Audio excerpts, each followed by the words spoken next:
You're listening to the North American Soccer Network, online at nasn.tv.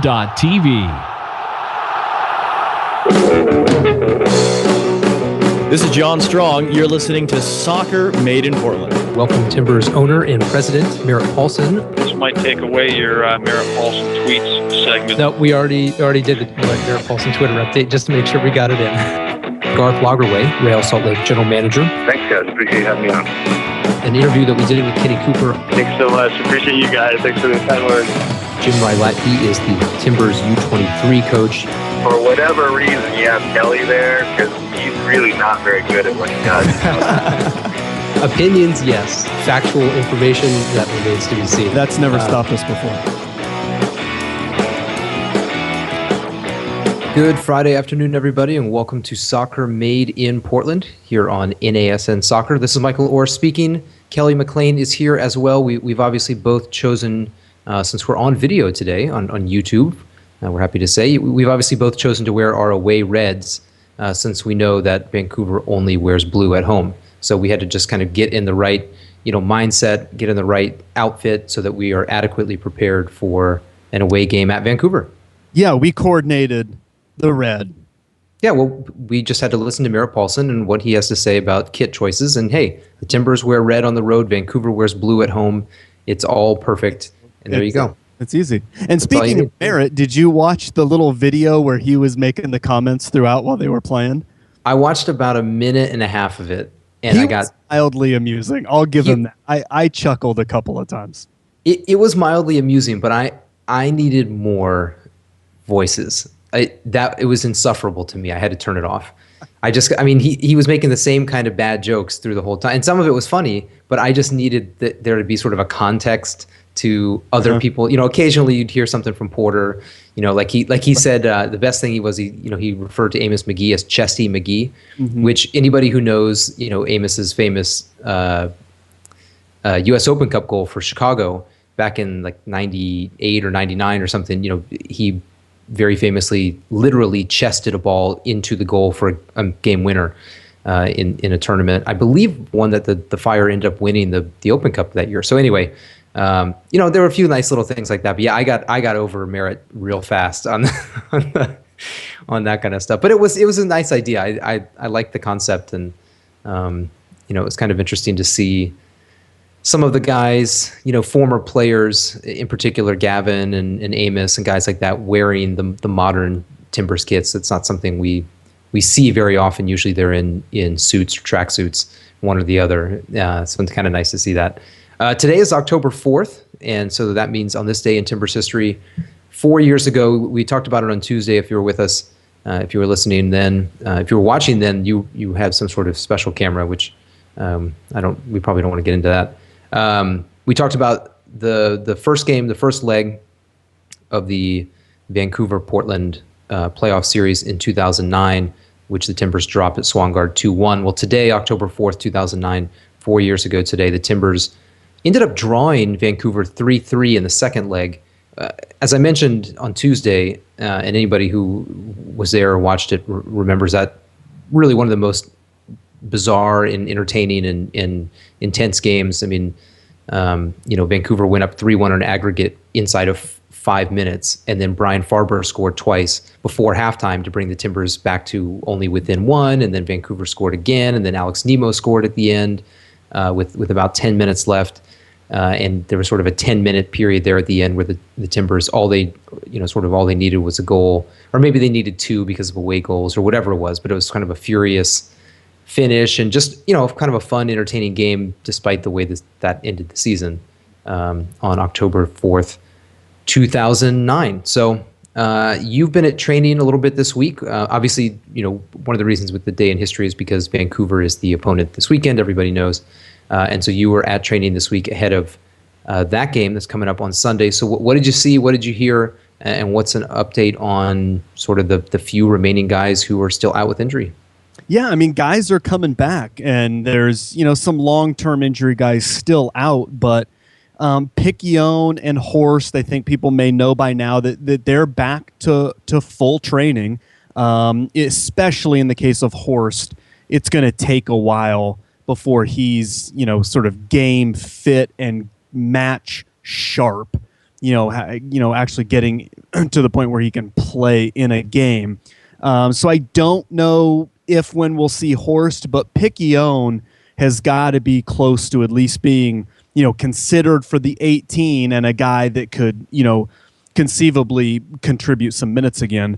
Even Sylvestre is back and doing more and more each day. We've seen him a number of times knocking balls around, taking shots, and that kind of stuff. So, guys are coming back, and it helps. There are some guys with some smaller injuries who are back to training as well, and all of that stuff helps just in terms of having numbers to be able to do what you want in training, to have guys there to push guys for spots to increase that competition. So it's really the last couple weeks, the last week or two has been quite a bit different than the previous, month or 2 months or 3 months. In just that it really feels like there's a whole squad back out there again. But of course, the biggest name on the injury list is Valeri, and he did this week what he's done the previous 2 weeks, which is early in the week, not really train, maybe just do part of a warm-up, but mostly on the side, riding a stationary bike. But then later in the week, he gets in a full training session or two. And the expectation for the game is the same. Porter said he will start, and they'll just see how long he can go. They expect that he should be able to go 90 minutes, but if after 70 or 80 minutes, if he's deciding that things are still, his inner thigh is still a little tight or something, and he wants to come out, then they'll do that. But he should be in the starting lineup. Yeah, and I think it's worth mentioning over the last 2 games where he has started and come out, sort of around the 70, 80-minute mark, whatever it was, against Colorado and LA, that the Timbers have had the luxury of having a lead at that point in the game and could sort of afford to take him out and replace him with someone else who either is more defensive or just fresher and not risk the injury. Were the Timbers trailing in those instances, I'm not so sure he would have necessarily come out. And I think the same will be true, even though he is even more healthy, I guess, as each week goes on. If they need a goal late, I don't think we're going to be seeing Valeri coming out of the game, with 15 minutes left just to kind of come off and get some rest ahead of the next. I mean, I think if they need to get a draw or if it's tied and they want to go for the win, I mean, I'd be surprised if we see that. Was there? I didn't go at all this week, so I don't have any sense of kind of what the feeling was like or the atmosphere was like at all. And I know a lot of times it's closed for most of the time and any useful information is unavailable to everyone. But was there any kind of sense that, hey, this is kind of the final push or just any kind of anything from training that was unusual or different than normal? Or did it just seem like, hey, this is the next week? No, I mean, it pretty much just seemed like this is the next week, which I think is probably the way Porter wants it. It's a little tougher these days to sort of get a read on those sorts of vibes because things have been cordoned off and sectioned a little bit more than they have in the past. I mean, even nowadays, we don't really even go out to the field until the players are all out on the field. It used to be that we might, media members might kind of wander out there, and as the guys were walking from the training building out to the field, they were walking by or whatever. But now we're even sort of held off in the parking lot until most, if not all, the players are out on the field. And then, when we come back after training to talk to do interviews, it's after everyone has already left, except like 1 or 2, guys, stragglers left behind. So it's even harder now than it was a month or 2 months ago to get any kind of a sense because there's a bit of an effort to, I think, keep the media even more at bay and segregated than we were even before. So I don't know, but talking to the couple of players that have been brought out for media access and Porter and whatnot, the general sense is that it's business as usual, but that's tough to say because that's exactly the message they would want to send. Yeah, and I mean, it's something that Porter's been saying all year, and we kind of alluded to it on Tuesday, being asked, hey, you've kind of downplayed the Cascadia Cup games a little bit, and he was very defensive about that. Well, I never said that. I just said they're no more important than any other game, meaning that every game is important and not that those aren't important, and just kind of got into a little, carousel of semantics a little bit, but yeah, that's what he always says. So yeah, I mean, but there's no reason to think otherwise, right? I mean, why should they prepare any differently for Vancouver than the way they just prepared for a month where they didn't lose? Yeah, exactly. I mean, even though the Chivas result was frustrating, the fact remains they got 10 points out of a possible 12 in September. I mean, that's not really a big problem. I mean, the only way it's a problem is that you go into, like, they haven't had an away game since the Chivas game. So now you go back on the road, and I'm sure it's not like this internally, but I understand people saying, well, we the Timbers, we can't take this lightly. We couldn't even beat Chivas on the road. Like, what, because that's the last thing that people remember from a road game. So it sort of presents an interesting way to look at this Vancouver game. And the other part of it too is that Portland hasn't yet beaten Vancouver this year, and that's not necessarily, that doesn't mean necessarily that the Timbers aren't as good as we think they are, or that Vancouver's better or worse. It just means, in previous years the Timbers have won a bunch of games against Vancouver, and this year both games have been draws with late goals, sort of spoiling the result for the other team. I mean, both home teams gave up late goals, in kind of not bizarre fashion, but not really from the run of play. I mean, Jordan Harvey's was a header off of a corner against Portland. In Vancouver, of course, Trincito had that sort of really long ball over the top and, basket catch, and then, putting the ball down at the penalty spot and, and scoring. So it's, there not a lot has separated these two teams when they've actually played each other. Now, it's what separated the two teams is how they've done against other teams, because the Timbers are, what are they, like 9 points ahead of Vancouver now, or 7 or something like that. I mean, they're, Vancouver's on the outside looking in, and Portland's very solidly in third place. So yeah, let's talk a little bit about the game, and I can't claim to be a Vancouver expert or anything, but they're kind of a team that when they've got their really good players on the field, they do pretty well, which is kind of a stupid thing to say because most teams do well when their good players are on the field. But Vancouver's sort of an extreme example of that. Like when Kenny Miller plays, they're almost unbeatable, or at least this season they have been almost unbeatable. And he scored a bunch of goals, I think eight. In a relatively limited season due to both injury and national team. He had sort of extensive national team time with Scotland and stuff. We know Camilo has been amazing this year, and he's been very good against Portland, as he has always been good against Portland. Scored the first goal in the game up there at BC Place back in May.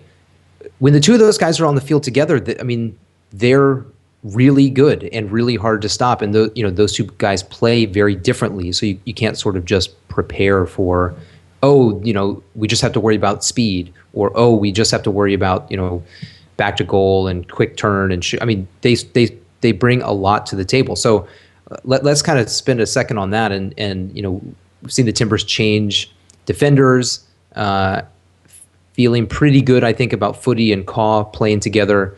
How do you think that, if Miller's fit, which it sounds like he's probably going to be playing, what kind of challenge is that for the Timbers?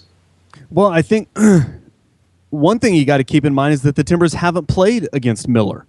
He wasn't available in the first two games. So, Camilo's hurt them, as you mentioned, badly. But they've at least got 2 games against him under their belt. And so it's not going to be sort of an unknown. Miller comes in with, like you said, 8 goals and They've been able to look at videotapes, certainly, of those guys, but they haven't played against him. So there's this sort of unknown element a little bit that might actually be good. It might be enough to really keep them on their toes. I was a little bit worried with the LA game because there was a little bit of talk about how the Portland had been good against Keene and Landon Donovan previous in the season. And I was a little bit worried that maybe that would lead them to maybe relax just a little bit or maybe just be a little bit too comfortable. But they did a really nice job on those two guys. So maybe it will be nice to be able just that mindset of, we can't relax for a minute. We haven't played against this guy, and we know he's scored some goals. So maybe that'll keep them on their toes just a little bit. And, of course, Vancouver is struggling a bit at the moment. There's reports, coming out of Vancouver that, Rio Coker has made some comments that, depending on how you look at them, might sort of begin to lead towards issues in the locker room or issues with the coach. And of course, people come out and make statements to sort of apologize for what he's saying, or not make excuses, but sort of put it in context of what he really means and whatnot. But it sounds like they've kind of got some issues up there, that things aren't going real rosy. They've won a single game in their last 7.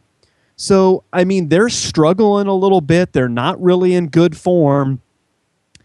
But the one thing they've got going for them, I guess you could say, is that their backs are against the wall. They've got to win. I don't know that this game is an absolute must-win game for them to get in the playoffs, but it sort of essentially is. I mean, they've got to have 3 points if they have any hope of catching up and getting above the red line. So their backs are against the wall. They've got nothing else to lose. There's no reason not to throw everything they've got at this game and come out at home, guns a-blazing, to try to get 3 points, because they need it.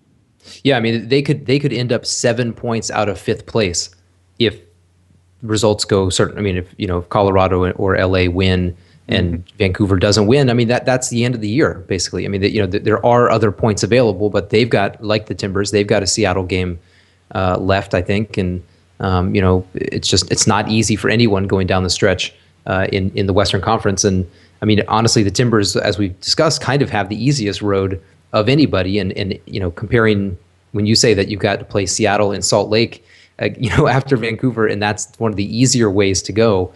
Right. It's not looking good for Vancouver if they can't get a result. There's something else I want to talk about sort of in relation to the other two games. And that's, we've talked a lot about set pieces all year, a little bit less so recently, partly because the Timbers only gave up 1 goal in September.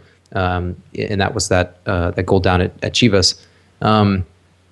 But we've talked a lot about set pieces, how the defending of it has not been great all year. And there really aren't any better examples than looking at the Vancouver games to see, Camilo giving up a free kick and then Camilo scoring on it from just outside the box. The second goal in Vancouver, while it wasn't directly from a corner or a free kick, it was from really terrible defending on a throw-in right in front of Chara, who did nothing. Ball rolled into the box for Camilo, who laid it off to Kofi, and then he scored. And then, as I mentioned, Jordan Harvey scored on a header at the near post on a corner. So the Timbers have given up goals from sort of dead plays on all 3 occasions against Vancouver. And I mean, I think again that they're a little better now, but that's just something to keep in the back of your mind that, hey, this is a place where Portland has given up some goals, and where, just strange things happen at BC Place sometimes. I mean, look at the game last year. Vancouver's in a playoff team, but they were sort of fighting to be in the playoffs. I think they ended up as the 5th place team in the West last year. So they needed points at this point last year when the Timbers went in there, and the Timbers won on that amazing Jack Jewsbury goal. You just never really know kind of what's going to happen when not just these two teams play against each other, but Vancouver's just a weird, fickle team that sometimes it doesn't seem like they have much of a home field advantage, in terms of atmosphere or getting really good results, but it's also hard for other teams to play on their turf. Because the turf is different. It's much faster. I think Portland and Seattle probably have a little better of an advantage just being regular users of turf.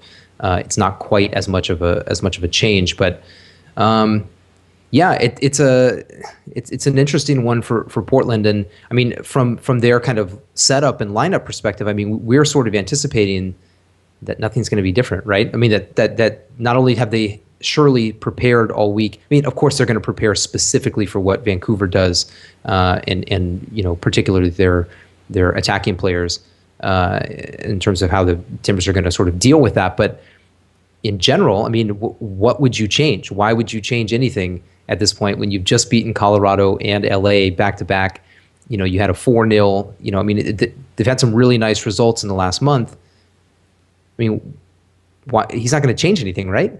I mean, I wouldn't think so unless there really is some very specific matchup that you think. I mean, Porter today talked about Vancouver's front line and maybe not exactly sure of where those guys are going to line up, but that Camilo and Miller are going to be two of those three guys.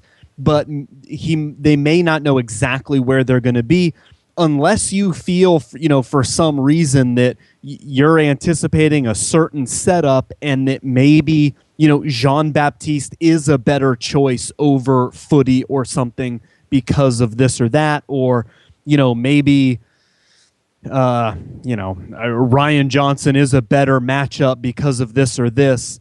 I mean, I suppose you could see something like that, but at this point, it just seems like they're going to stick with that same lineup and trot it out for the third game in the row, unless Porter really wants to get down and dirty and nitty gritty and say, all right, I'm going to make this one change specifically, because of this, or to address this concern, or to exploit this weakness in Vancouver or something. But obviously we're not going to be able to predict something like that. So I would assume that we're going to see the same 11.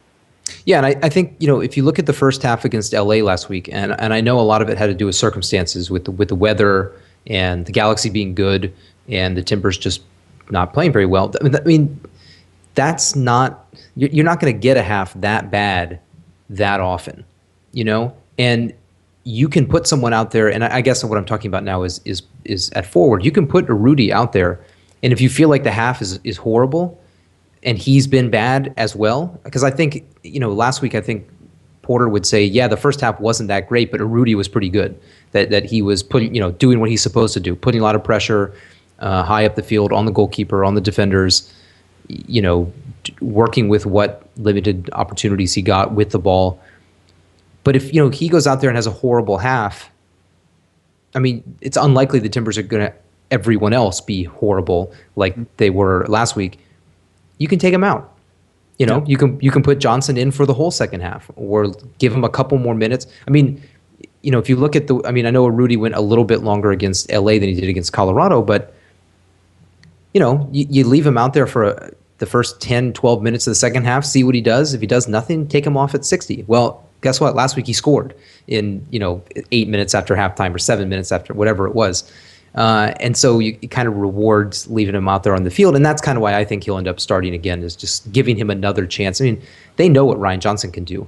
And while Ryan Johnson has been a big part of a lot of success for the Timbers, I don't know that he's quite as dynamic as Rudy is, or as Valencia could be, at times.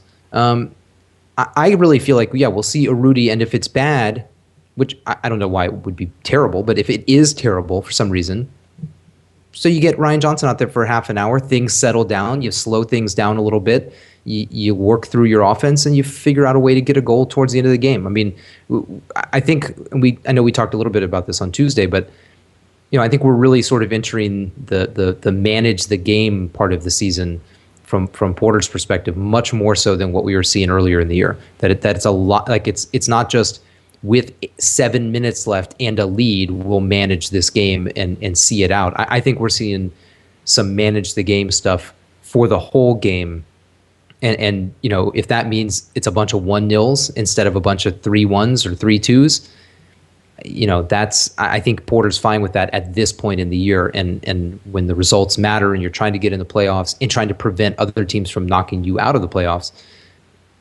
I think we'll see a little bit more conservative of an approach.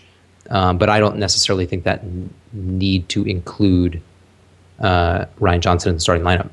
Yeah. And, another interesting thing that Porter said today was he actually referenced that team meeting, that hour-long team meeting, and sort of said that they really mainly addressed in that time their poor starts to games, because he talked about how when the Timbers score first, they're undefeated. And they need those, they need to start games well. As we've talked about many times, Porter's system works that much better when they have a lead and they score first.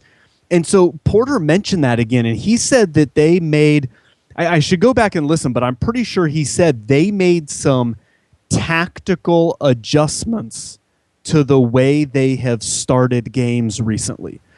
And just as I was ready to say, what are those adjustments? He said, I'm not going to talk about those, obviously. So I kind of, because that's what I want to know. But that was sort of interesting. I mean, he referenced that meeting again. He talked about how important it is for them to start well and how they have done really well when they've started games well, and that they've adjusted something at the start of games in recent weeks. And that's going to be, I think, important up in Vancouver, because Vancouver is saying we have to come out and in 10 or 15 minutes put them under a ton of pressure, score a goal, get the lead, and get our momentum going. That's going to be the focus from Vancouver, and it'll be really interesting to see how the discussion about starting matches differently, and how they're apparently doing something slightly differently in the beginning of matches, how that's going to work out on Sunday against Vancouver. Yeah, I mean, we don't have enough time to really get into it, but I kind of feel like they've been a little more conservative, but it's also from the start, but it's also been a little bit hard to tell, because in both of the last two games, they've been doing a lot more long balls and just change. And maybe that's, I think we kind of assumed, hey, against Colorado, that's because of the team that Colorado is, and the game's just sort of going to dictate that necessity. And against LA, the weather's bad, and it's a little bit harder to do stuff on the floor. So, so this will be one where, weather's not going to be a factor.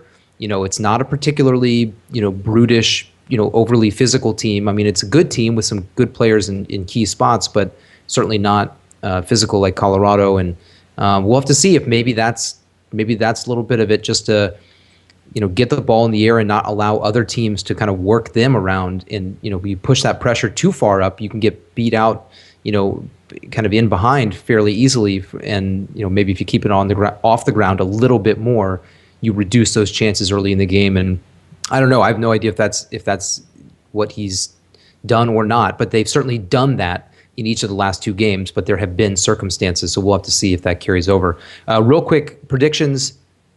Nagbe's going to score. I'm going to go with Urruti scoring. And producer Trevor, here we go. He says the Timbers will win. The Timbers will concede. Urruti will score. And Portland will have more corners in the first half. So I don't know how we're going to score all that.